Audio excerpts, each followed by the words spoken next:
Bon, ben, bonjour Alessandro, hein. Bonjour. Euh, Déjà pour commencer, est-ce que tu peux te présenter, me dire voilà qui tu es, d'où tu viens et ce que tu fais?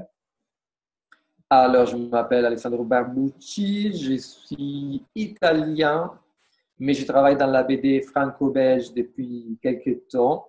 Je travaille depuis 25 ans dans le dessin. J'ai fait du storyboard, de la publicité, des jeux vidéo, mais surtout de la BD.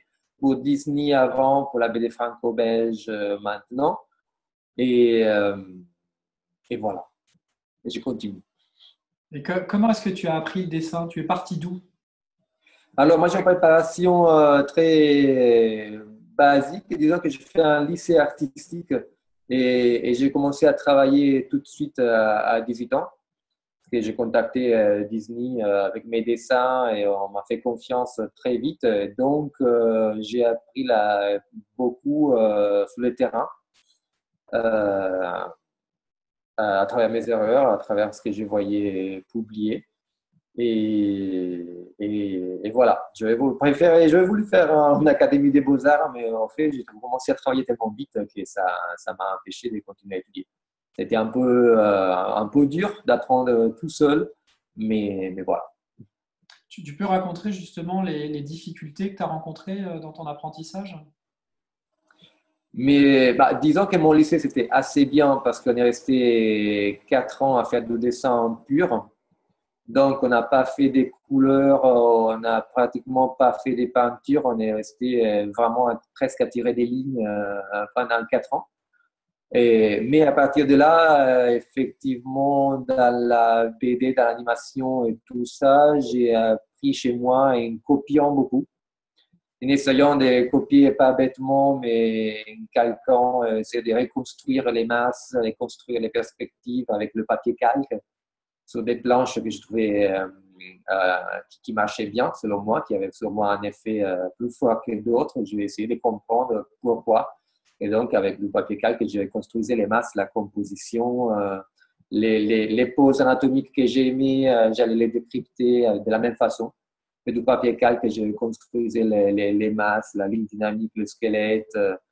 J'ai fait ça, en fait. J'ai décrypté ce que moi, j'ai aimé pour comprendre c'était où les secrets qui faisaient qu'un dessin marchait plus que l'autre.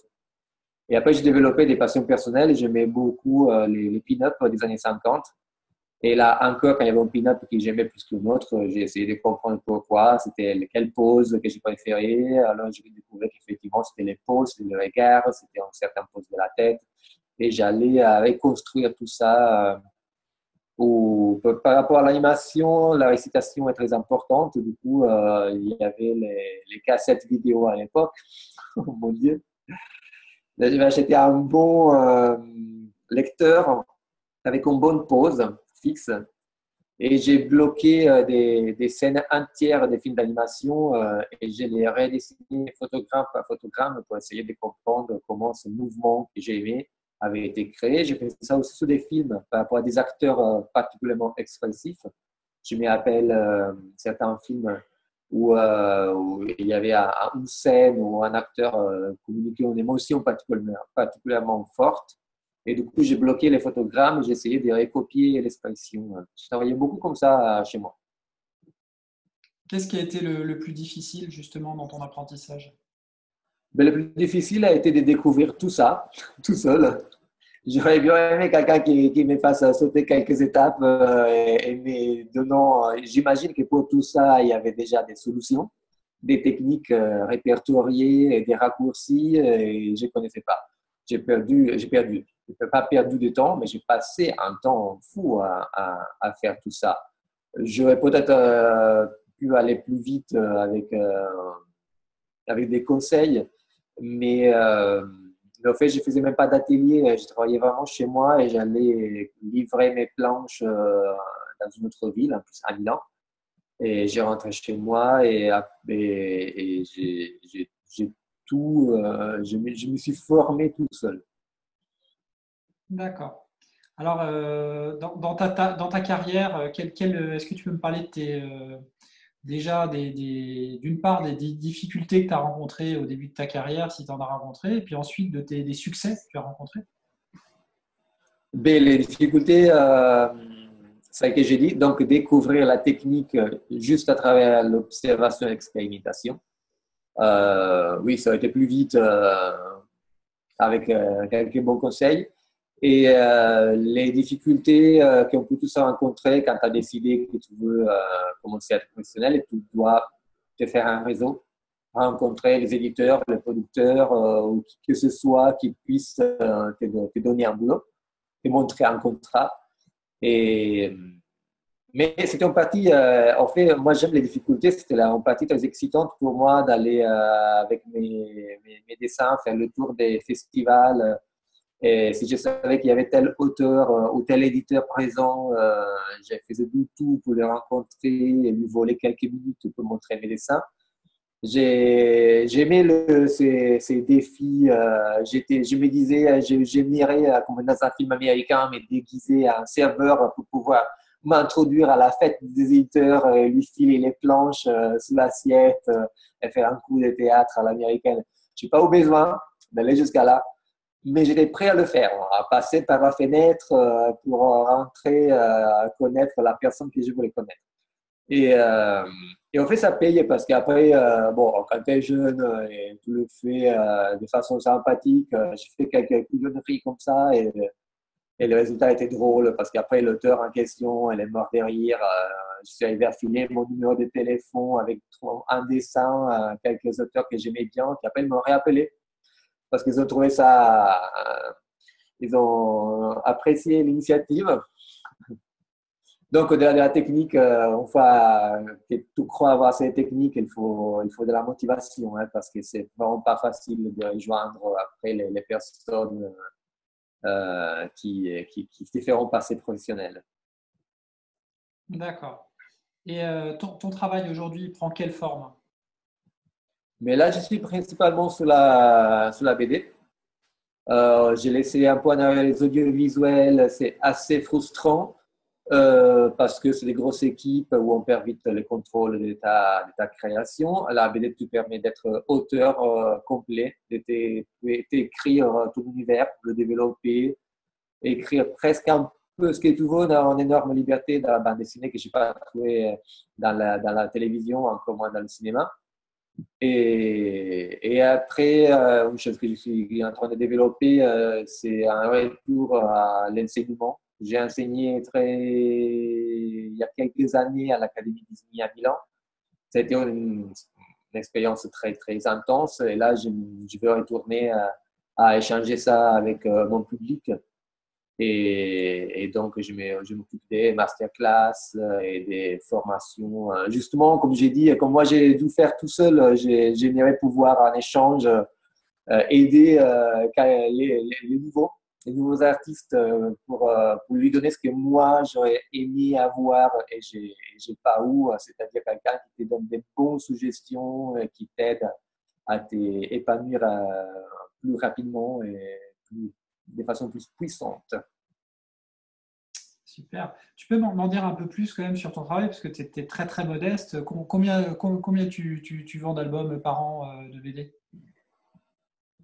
Ben là, à ces moments, ça dépend des séries. En fait, moi, je fais une série pour Disney qui est restée très, très célèbre, qui s'appelle Les Witch.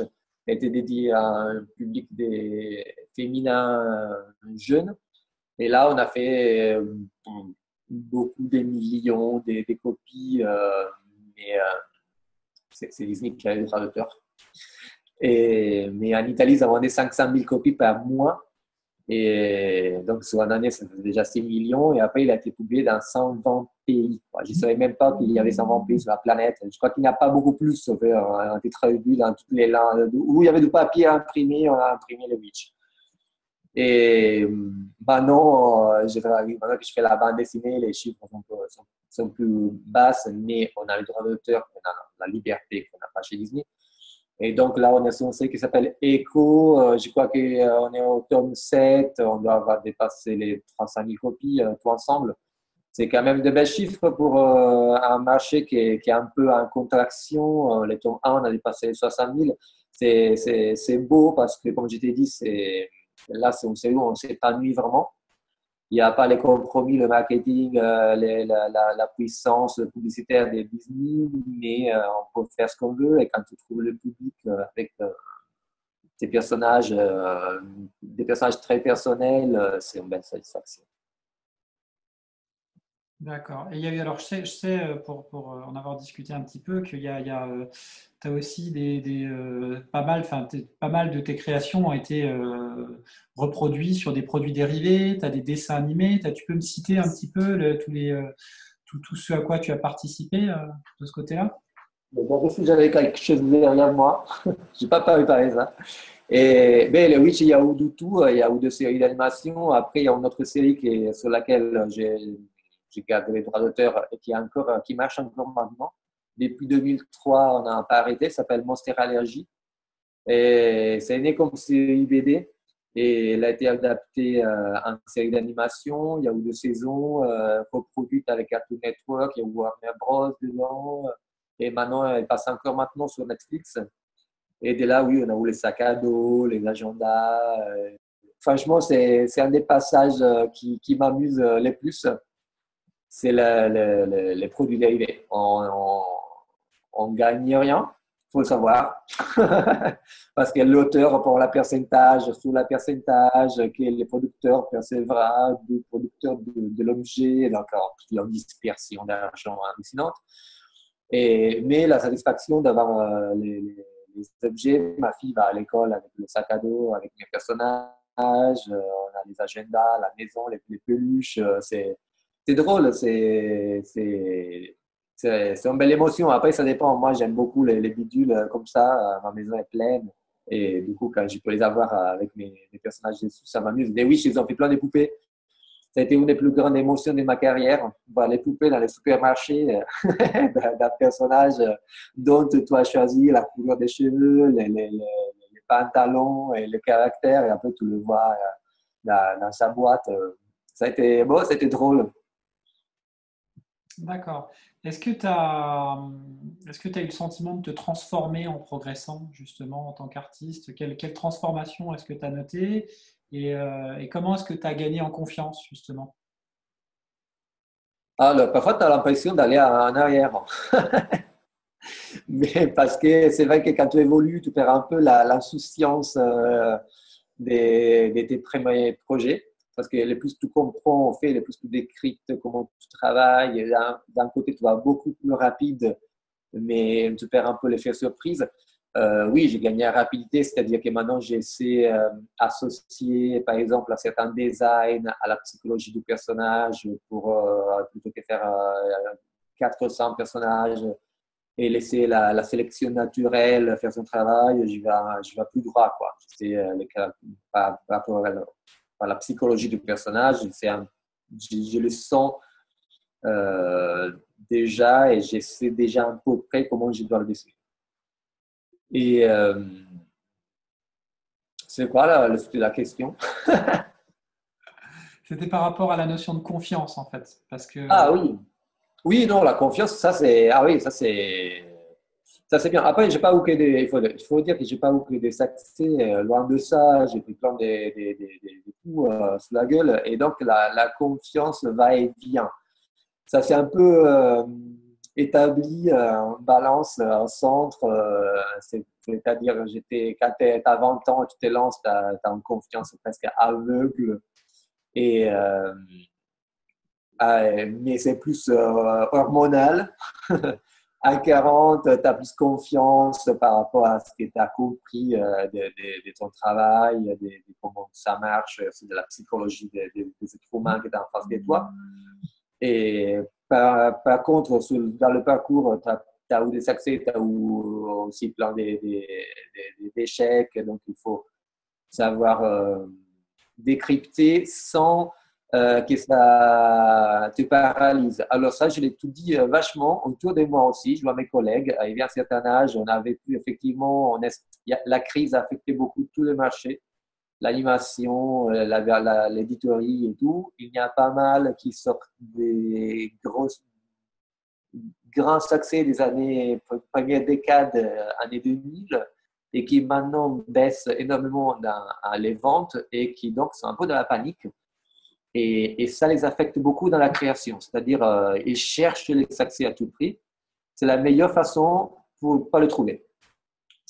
C'est-à-dire, si tu penses aux ventes, si tu penses à ce que le public veut et tu crois le savoir, c'est exactement là où tu te plantes parce que tu oublies toi-même.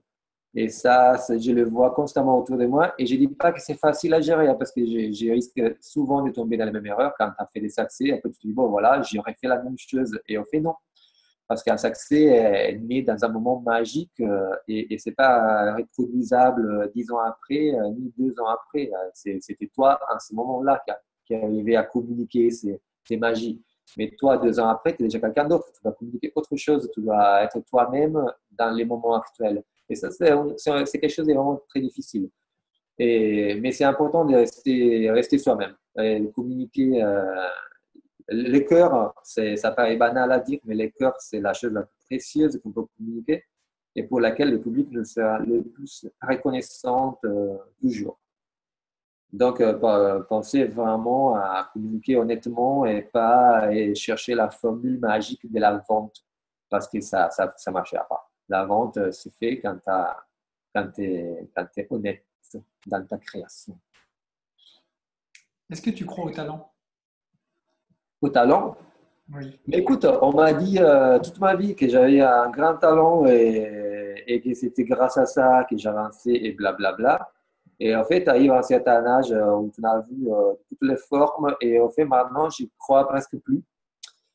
Pas dans les talents, j'en étais né et sachant dessiner, c'est absolument pas vrai. Je te raconte une anecdote. Moi, j'ai grandi avec ces idées que moi, j'ai dessiné totalement différemment de tous mes camarades à l'école, quoi. J'ai ce souvenir de moi qui faisais des dessins tellement au-delà de mon âge. Et donc, il y a quelques temps, on est passé chez ma mère avec ma compagne et ma mère a sorti ces fameux dessins de quand j'allais à l'école et ma compagne est morte de rire. Mais elle m'a dit, mais tu dessinais comme tout le monde, comme ta fille dessine mieux à ton âge. Genre, en fait, tout m'a rempli la tête avec cette histoire, c'était pas vrai du tout. Et là, je me rends compte que en fait, c'était pas vrai. J'ai dessiné comme les autres gamins. Mais j'ai dessiné plus. D'un côté, les dessins me correspondaient plus. Ce n'est pas que j'ai dessiné mieux, c'est que j'ai dessiné plus et je m'exprimais plus à travers les dessins. Donc, effectivement, je mettais de l'humorisme, j'aimais inventer, mais j'ai copié aussi beaucoup, effectivement, tout comme les autres. Donc, non, je ne crois pas que tu peux se mettre avec un talent pour le dessin. Je crois que ça peut te correspondre plus que notre forme expressive. Ça, oui. Il y a ceux qui, la musique, ça lui correspond plus. Il y a ma fille, le sport, ça lui correspond beaucoup. Et moi, c'était les dessins. Donc, forcément, je l'ai développé. Après, les talents, ça, je sais pas. C'est aussi un. Non, franchement, plus j'y pense, plus je crois que non, on a tous le même potentiel des talents. Ça dépend de plein de facteurs et ça dépend beaucoup d'arriver, comme je disais avant, à s'exprimer, quoi. Vraiment à s'ouvrir et à donner de soi. Et ça c'est ça le talent, en fait. C'est ça ça qui laisse les gens choqués et qui les gens aiment. Tous ceux qui me disent, ah, mais moi, en tout cas, j'ai pas de talent, tu vois, dans la phrase, ils ont déjà renoncé. D'un côté, ils ont peur de s'ouvrir, ils ont peur d'essayer, et c'est ça qui fait qu'ils ne le feront pas. Mais ce n'est pas le talent, c'est un état d'esprit, c'est le vouloir le faire, c'est essayer, c'est donner, de ne pas avoir peur du ridicule, de vouloir s'améliorer. C'est ça. Donc, sur ça, on a tous le même potentiel, il n'y a aucun doute. Qu'est-ce que tu dirais à quelqu'un qui démarre et qui envisage de faire une carrière artistique? Quels conseils est-ce que tu pourrais lui donner, aussi bien d'un point de vue technique que d'un point de vue confiance en soi et état d'esprit? Voilà. Quels conseils tu donnerais? Ce serait quoi les trois conseils clés que tu donnerais à quelqu'un qui démarre et qui justement part de rien en quelque sorte, part de zéro? Alors, techniquement, bah, il faut y aller, il faut expérimenter. Il faut écouter, il faut faire ses devoirs, écouter très bien ses profs, prendre absorber un maximum de tout le monde qui est mieux que toi. Et c'est comme un sac, il faut vraiment le remplir un maximum, quoi. Après, le style personnel, ça viendra. Les plus on absorbe, les plus on pourra effectivement créer son propre style personnel. Mais je n'ai connu qui avaient poussé en fait, certaines notions par peur de perdre leur style personnel. Ben, je ne crois pas du tout, quoi. Ton style personnel, tu pourras le développer quand tu auras absorbu, on dit ça, le plus possible. Donc là, il faut une grande humilité à la base pour pouvoir absorber. Niveau motivation, c'est les plus beau métier du monde. Il faut y croire. Voilà, aujourd'hui, je vis à Barcelone. Je suis né dans une ville qui était déjà très belle. Je me suis déplacé dans une autre. Après, je suis parti vivre en France. Maintenant, je vis en Espagne. Et ça, c'est un métier qui te permet de faire ça. Je voulais aller vivre aux États-Unis. J'aurais pu. Je suis allé, je suis retourné. J'ai des copains qui sont partis à vivre en Inde, au Japon. Tout est fait, tout en dessinant. Pour la publicité, les jeux vidéo, l'animation ou la BD, quoi que ce soit. Un artiste a le monde à sa disposition. Ça, pour moi, comme motivation, c'est suffisant. Après, évidemment, la possibilité de faire un travail qui te passionne et à travers lequel tu peux t'exprimer, c'est quelque chose de fondamental.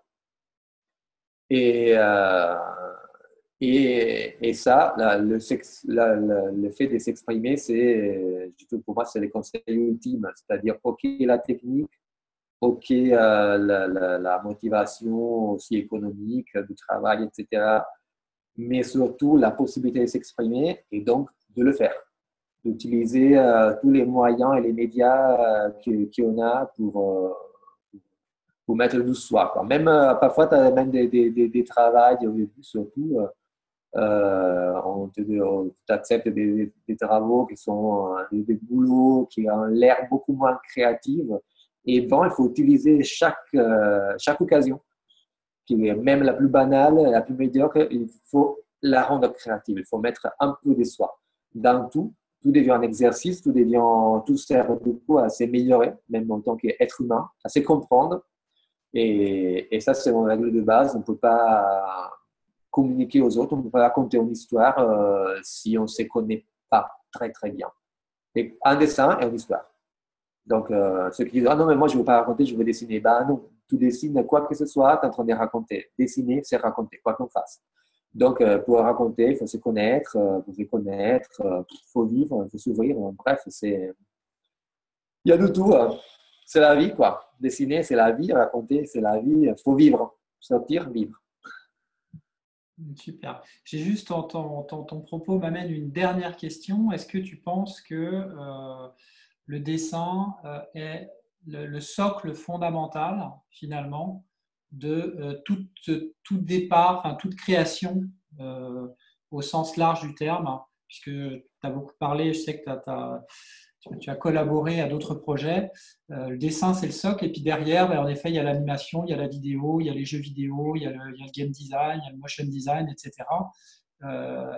Quel est ton avis sur la question? Surtout qu'aujourd'hui, on voit bien que ben, il y a des jeunes qui pourraient être tentés de se dire non, non, mais moi, je passe directement par la case informatique. Oui. Ah non, ouais, j'en ai connu hein, maintenant, ça se peut avec Photoshop. Tu prends des photos sur Google, tu les mélanges, tu mets des filtres, tu as créé des images, une nouvelle image, même des personnages. Mais non, le dessin, pour moi, c'est quelque chose de magnifique, c'est ancestral, c'est une des premières activités de l'être humain. Si on a la possibilité de le faire, je ne vois pas qu'est-ce que tu peux faire de mieux, quoi. OK, il y a des boulots qui peuvent être résolus plus facilement avec 3 images photoshopées. Mais si tu as 10 minutes au matinée pour aller dans un musée avec ton crayon et ton cahier à copier des œuvres d'art, essayer de comprendre, de décrypter, comme je disais tout, c'est franchement, qui n'a jamais essayé, il faudrait qu'il essaye pour voir l'émotion que ça peut te faire. C'est pas un hasard qu'on dessinait dans les grottes quand encore on parlait même pas. C'est vraiment, vraiment ancestral. C'est quelque chose on peut exprimer son âme à travers le dessin. Et c'est vraiment un média tellement puissant à travers lequel on peut raconter l'univers entier. Donc, il faut l'utiliser. Moi, je trouve que oui, c'est le maillon qui unit 1000 boulots différents. Et si tu veux aussi encore donner aux jeunes un conseil malin, comme il y a plein qui croient que dessiner, c'est devenu obsolète, et ben, si tu sais dessiner, tu passes devant tout le monde. Parce que tout simplement, c'est vrai qu'il y a une belle génération qui se prépare des artistes qui pensent pouvoir travailler sans dessiner, qui arrivent même à travailler sans dessiner. Mais ceux qui arrivent à faire la même chose sur Photoshop et en plus savent gérer un crayon, ils ont déjà une marche en plus dans le travail. Donc, oui, il faut surtout pas la sous-estimer. Merci beaucoup, Alessandro.